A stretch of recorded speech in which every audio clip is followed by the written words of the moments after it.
মন্দিরে ইন্দ্রাণীর সামনেই ঘটে গেল আজ বড় দুর্ঘটনা, আর তা দেখে চমকে উঠল ইন্দ্রাণী।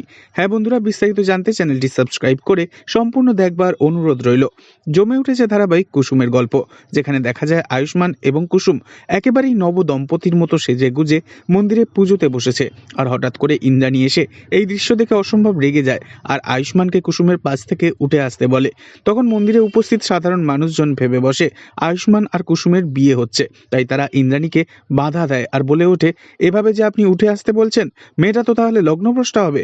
এই কথা শুনে ইন্দ্রাণীর মাথা প্রচন্ড গরম হয়ে যায়। শেষমেশ পুরোহিত মশাই বলে, ওনারা দুজন একসাথে পুজোতে বসেছেন, এভাবে মাঝপথে পুজো অসম্পূর্ণ রেখে উঠে পড়লে অমঙ্গল হবে। তাই শেষমেশ আয়ুষ্মান আর কুসুম পুরোহিত মশাইয়ের কথা মতো পুজোতে বসে ইন্দ্রাণীর চোখের সামনে। এরপর দেখা যায় পুরোহিত মশাই বলে, এবার তোমরা দুজনে উঠে একসাথে ঠাকুরের আশীর্বাদ নাও। তখন কুসুম আর আয়ুষ্মান দুজনে মিলে উঠে দাঁড়ায় আর হাঁটতে হাঁটতে ঠাকুরের দিকে এগিয়ে যায়। তবে হঠাৎই কুসুম স্লিপ খেয়ে মেঝেতে পড়ে যেতে গেলে আয়ুষ্মান দুহাত দিয়ে ধরে নেয় কুসুমকে, আর দুজন দুজনের দিকে রোম্যান্টিকভাবে তাকিয়ে দেখতে থাকে। তবে এই দৃশ্য দেখে বেমালুম চমকে ওঠে ইন্দ্রাণী, আর মনে মনে কুসুমের প্রতি অসম্ভব রাগ তৈরি হয় ইন্দ্রাণীর।